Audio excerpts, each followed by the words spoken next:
कृषि मंत्री जे दलाल जी, शमशेर खड़गड़ा जी, सभी पत्रकार बंधुओं, सबसे पहले तो मैं देरी के लिए माफ़ी चाहूँगा आप लोगों से। गांव में डोर टू डोर करके थोड़ी लेट होगी। उससे अलग आज आप लोगों के सामने हूँ और बस अपनी कुछ मेरी बातें हैं वही आप लोगों के साथ रूबरू करूँगा। देखो, मेरे को भारतीय जनता पार्टी ने दोबारा मौका दिया है, इलेक्शन में यहाँ से टिकट दी है मेरे को, और मेरा एक ही मकसद है इस इलेक्शन में राजनीति में आने का कि यहाँ के लोगों की सेवा करनी, जो भी यहाँ की समस्याएं हैं वो दूर करने की कोशिश करनी, और दो चीज़ें दूर हुई भी हैं। मैं बचपन से हमेशा देश के लिए खेला हूँ, देश के लिए लड़ा हूँ। राजनीति का मेरे को कोई भी अनुभव नहीं है इतना, और ना मैं कभी राजनीति बात करता। मैं जो बात करता हूँ दिल से और बिल्कुल सच्ची आत्मा के साथ करता हूँ। कोई बात ठीक है तो ठीक है और गलत है तो गलत है। मेरी हमेशा से वो चीज़ें रही हैं, बचपन से वादित है, और अभी 1 साल मेरे को राजनीति में आया हुआ है तभी वही है। और मैं तो वैसे एक चीज़ सोच रखी है, जैसे देश के लिए अपना ओलंपिक मेडल जीता था, उसी तरीके से यहाँ पे भी लोगों की सेवा करके, जैसे जब लोगों ने इतना प्यार मान सम्मान दिया था, आशीर्वाद दिया था, वही प्यार आशीर्वाद मान सम्मान और वही चीज़ मैं अब जीतना चाहता हूँ।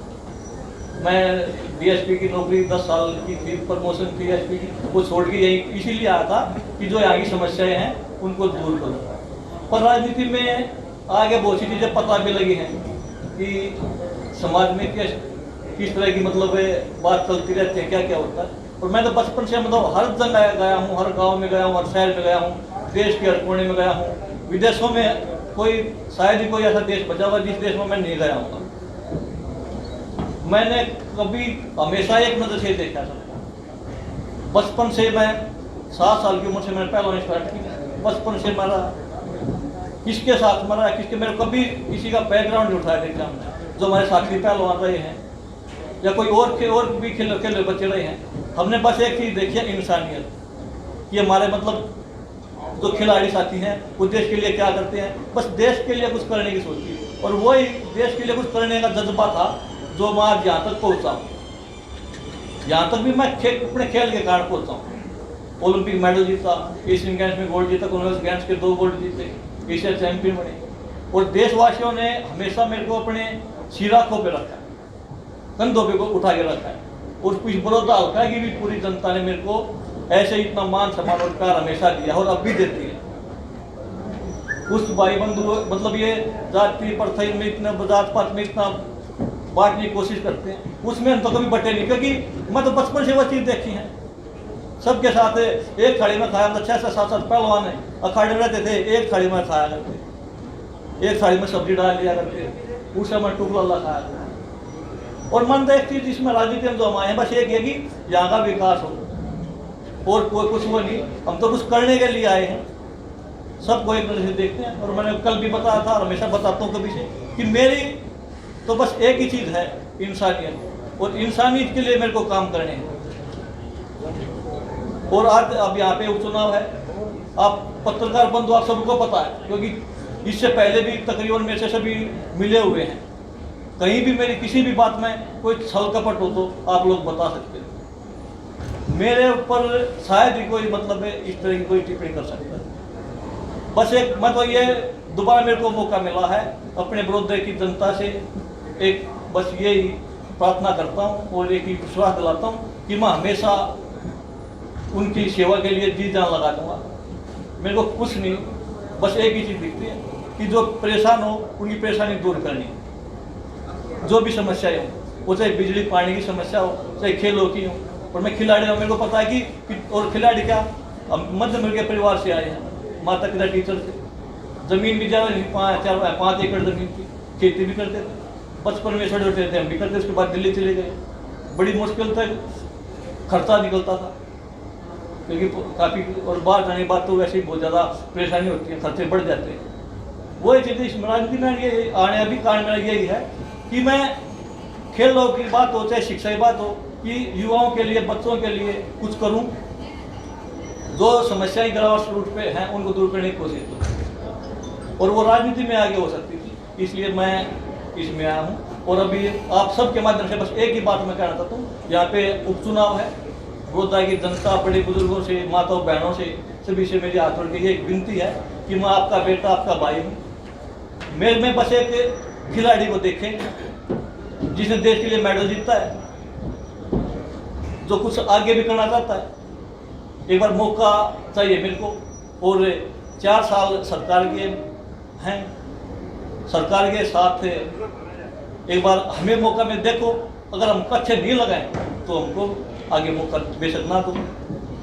और इंसानियत देख लो, जो भी है उसमें हमें कहीं कमी लगती है तो बताओ, उससे अलग कोई कमी मेरे में लगती है तो बताओ, उस कमी को हम दूर करने की कोशिश नहीं, दूर ही कर देंगे जो कमी होगी। बचपन से चीज़ें सीखी हैं कि जो कमी हो अपनी दूर करनी चाहिए, और उसी बात के लिए मैं आज भी डटा हूँ। मेरे को जो कमी लगती है तो उसको दूर करता हूँ।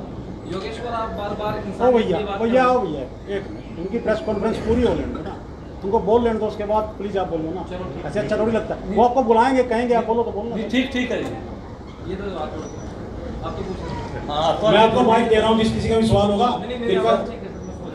आप बार-बार इंसानियत की बात कर रहे हैं योगेश्वर, तो आप ये चीज़ राजनीति में क्यों, आप एनजीओ में जा सकते थे, एनजीओ के थ्रू भी कर सकते थे, तो राजनीति ही क्यों? देखिए, एनजीओ के थ्रू अलग चीज़ें होती हैं, राजनीति में अलग चीज़ें होती हैं। वो चाहे किसी गांव में नहरी पानी पहुंचाने की बात हो, कहीं कॉलेज उठाने की मांग हो, मुख्यमंत्री तक तो अपनी बात पहुंचाने की, तो एक आसान तरीका होता है। वो चीज़ें तो फिर मैं एनजीओ की बजाय अपने विदेश में रहते हुए भी कर सकता था, पर कोई काम जल्दी कैसे हो सकता है, बात है उस चीज़ की। तो आपको लगता है कि पावर के जरिए ज़्यादा, वो तो आपको ही पता है, पावर से काम होते हैं, बिना पावर के कुछ काम होता ही नहीं। तो पिछली बार क्या रहा था, आपको वो कमियां आपकी बात? पिछली बार कुल 15 दिन का टाइम हमें मिला था, हम लोगों तक नहीं पहुंच पाते, अपनी बात नहीं पहुंचा पाई। मेरे को तो तकरीबन जानते, पर मैं किसी को नहीं जानता था। आज हर गांव में युवाओं के साथ जुड़ा हूँ मैं, हर गांव में परिवार के एक पारिवारिक संबंध बनाए हैं हमने।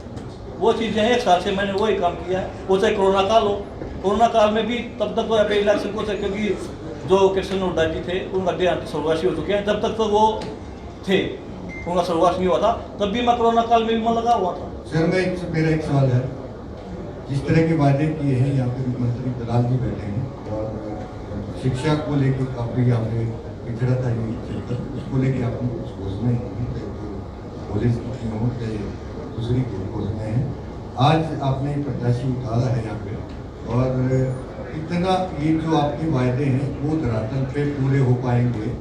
आपसे मेरा एक सवाल है कि जो आपने वायदे किए हैं बड़ौदा को, ये धरातल पे पूरे हो पाएंगे?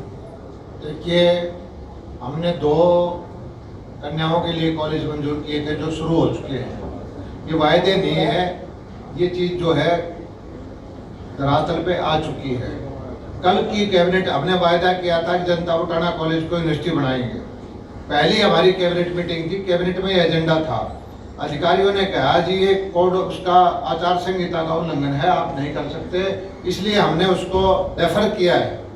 हमने कोई देरी नहीं लगाई, सारी कार्रवाई हमारी एक कार्य प्रणाली ये है कि घोषणा करके काम नहीं चलते, मंजूरी करके घोषणा करते हैं।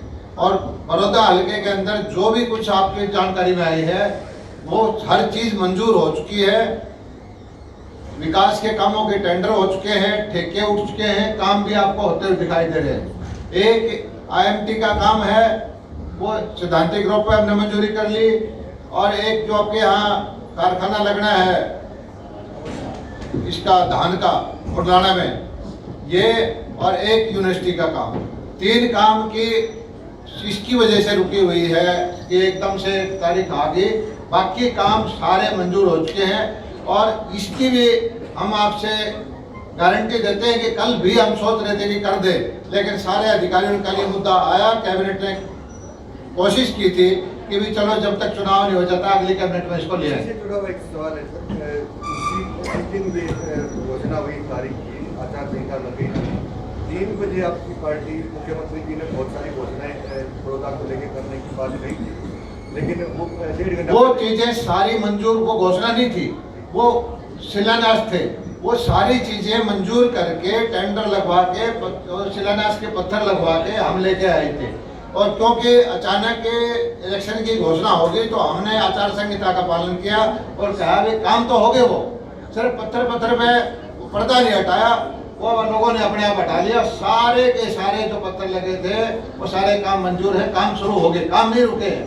सिर्फ ये है कि उसको जो आचार संहिता का उल्लंघन ना हो इसलिए उसका पर्दा हटाने के लिए स्थगित किया था। राज साहब एक्सक्यूज मी, बड़ौदा जिस नाम से कॉन्स्टिट्यूएंसी है, हमने काफी 2-3 चक्कर लगाए, लोगों से पूछा, वो कहते जी बिजली बहुत कट रही है और सड़क का तो बहुत बुरा हाल है और पीने का साफ पानी नहीं है। अगर आप ये कहते हैं भूपेंद्र सिंह हुड्डा सरकार ने काम नहीं किए थे, 5 साल तो उनकी सरकार रही, लेकिन 6 साल तो आपको भी हो गए, तब आपने भी नहीं किए। भूपेंद्र सिंह हुड्डा और कांग्रेस 54 साल की माफी मांगे, कमी हो गई, 6 साल की कमी हम मान लेंगे।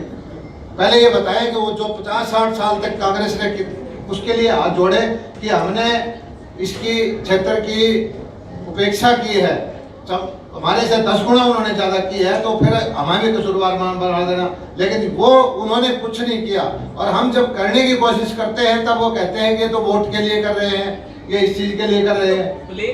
Blame game. एक चीज है, आज फिर वही नारा देने की बात करते कि इलाके की चौधर की बात। अरे कहाँ की चौधर है? वोट यहाँ का लेके और जातिवाद पे, इलाकावाद पे, गोत्रवाद पे, गांव की हिसाब से इस तरह की राजनीति करने का वक्त चला गया। आज 21वीं सदी है, पढ़े लिखे नौजवान है, सबको पता है, सबको अपना इलाका अच्छा लगता है। क्यों?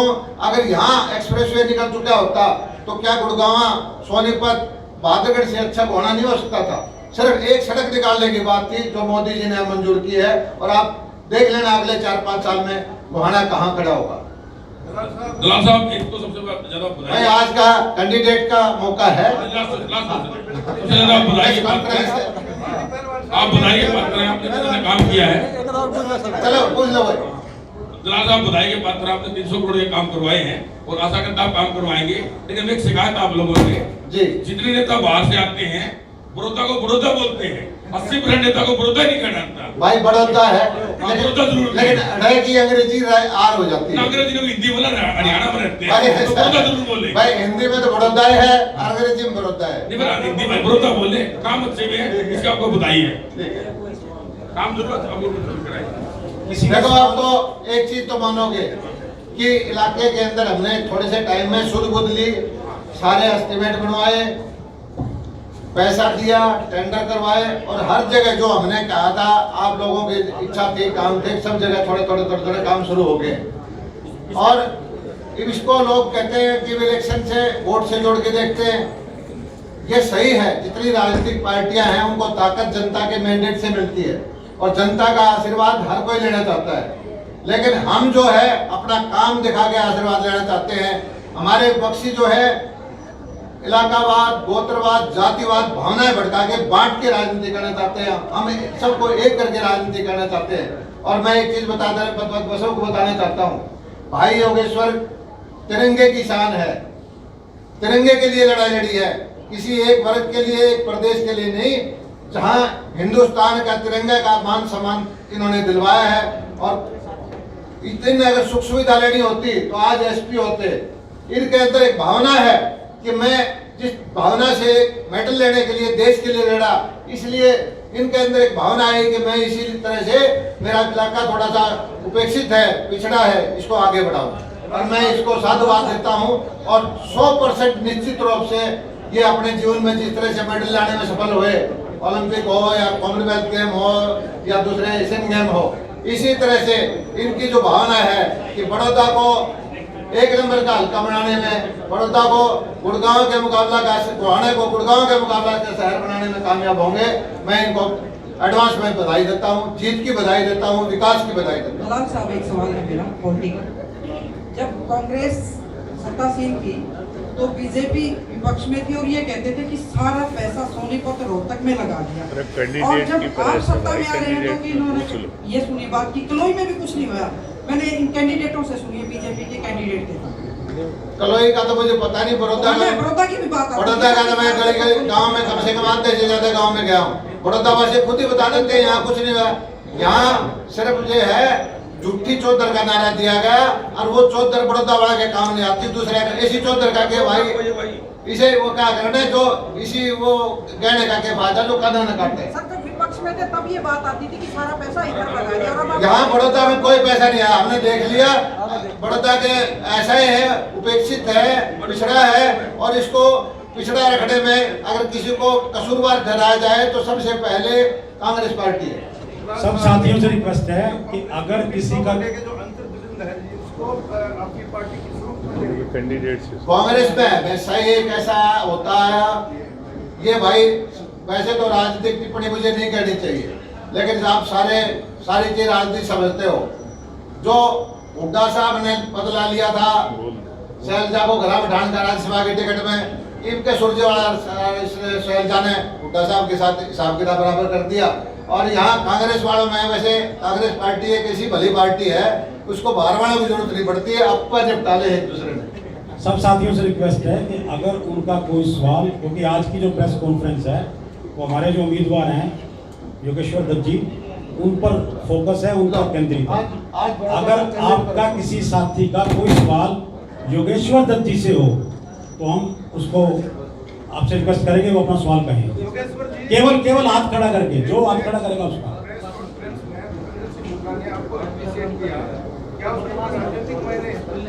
नहीं देखिए, मैंने बताया कि इतना पता नहीं, अगर कोई नेता कुछ बोलता है तो क्या सोच के बोलता है, मैं वो इतनी नहीं सोचता, पर जो बातें मेरे को पता लगती है उसका जवाब मैं दे देता हूँ।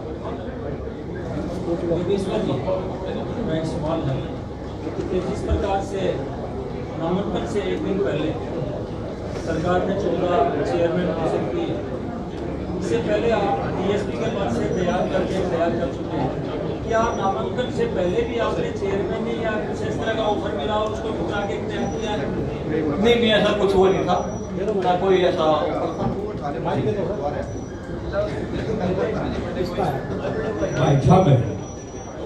एक तो बात आपने देखी, तीरथ राणा ने पीछे बताया था मैं जय श्री राम के नाम से टिकट पाने के लाया, बड़ौदे में पूरी काट फाड़ चाल ली थी, यो टिकट में कौन सा दाव लगाया अपने लाने का, इसका उदाहरण बताइए। देखिए भाई, मेरा मानना है कि मेहनत ही सबसे बड़ी चीज है, और हर चीज की काट मेहनत है। पिछली बार मेरे को विश्वास था, पार्टी ने टिकट दी थी, मैंने कुश्ती में मेहनत की थी, उसकी मेरे को टिकट मिली। इस बार 1 साल तो मैंने मेहनत करी है हल्के में, मैं तो, और आप सबने पता ही है कि चाहे कोरोना टाइम हो तो मैं हर गांव में गया हूं, जो भी मेरे से हो मैंने वो चीज़ें की हैं, और उसी को देखते हुए इस बार टिकट मेरे को पार्टी ने दी है। योगेश्वर जी, आप कह रहे थे कि अगर मैं डीएसपी लगा था तो अपनी काबिलियत से लगा था, लेकिन कहीं ना कहीं भूपेंद्र सिंह हुड्डा कहते हैं कि काबिलियत तो बहुत लोगों में थी, और अब अगर काबिलियत है तो आप क्यों नहीं आप प्रूव कर पाए? देखिए, अभी भी डीएसपी लगे, और आपको मैं बताऊं कि आप अगर उठाओगे तो सबसे ज्यादा नौकरियां स्पोर्ट्स कोटे में अब अभी लगी हैं, और जिसमें काबिलियत थी वो लगे हैं, और अभी भी लगे हैं। कोई तो वर्ल्ड चैंपियन को पहलवान हो या तो कोई भी खड़े हो, ओलंपिक मेडलिस्ट हो, आप देखोगे वो अच्छी नौकरी पर, चाहे वो कहीं भी हो, बात हरियाणा की नहीं। अब तो हटाए भी हैं सरकार के, अभी फैसला आया था विरोध कर रहे थे। देखो, मैंने बताया कि भाई मैं खिलाड़ी हूँ, ये जो चीजें हैं ये मेरे को इनका इतना ज्ञान नहीं है, ये हटाए हैं क्यों हटाए हैं मेरे को तब ये, हाँ मैं एक बात कर सकता हूँ, खिलाड़ी के लिए हमेशा साथ खड़ा रहूँगा, उनकी आवाज़ बन के, चाहे मैं कहीं भी हूँ, क्योंकि मैं खिलाड़ी, मेरे को पता है खिलाड़ी कितनी मुश्किल से बनता है। उन बस एक मैं वादा कर सकता हूँ कि मैं हर कमजोर के साथ, हर खिलाड़ी के साथ, कोई भी परेशान होगा तो मैं उनके साथ हमेशा खड़ा रहूँगा। किसी और का कोई सवाल योगेश्वर दत्त जी से?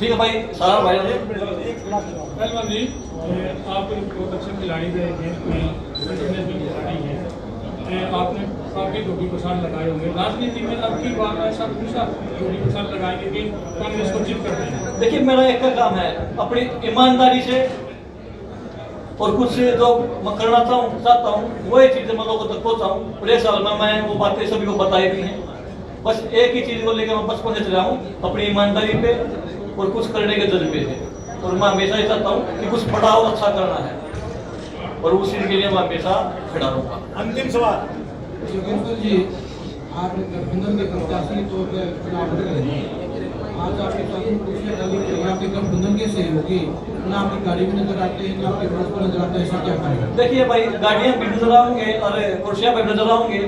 आज ये और जरूरी नहीं कि भाई तो कुर्सियां बैठे हुए साथ हूँ, वह मैं जो मेरे बड़े भाई हैं भूपेंद्र मलिक हैं, उनसे मतलब मिला था, वो मेरे साथ गठबंधन सरकार आपके साथ दिखाई नहीं दे रही, कोई भी कैंडिडेट आपके साथ क्या नाराज चल रहे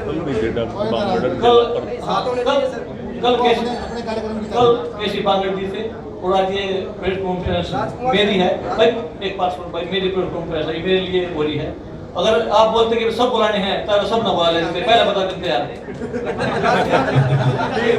चलिए भाई आप तो विपक्ष में बिठा लेते यार, और बता यार, कांग्रेस में आप बैठ जाते वैसे। अंतिम सवाल है प्रेस कॉन्फ्रेंस का। ईमानदारी का करना काम, मनाने की निकल ले। मेरे को मेरी बात सुनो, किसी को नहीं मनाना, बस यहाँ की जो जनता जनार्दन है उसको विश्वास में लेना है और उसको मनाना है, हमें वो चाहिए। पहलवान जी महमूदपुर गांव में स्टेडियम है, पहले मंडी बना दी, उसकी गाड़ी आई, ट्रैक वगैरह पूरा ग्राउंड खराब कर दिया। जो गांव के खिलाड़ी हैं कई दिन का लगातार आप तभी मिले होंगे, स्टेडियम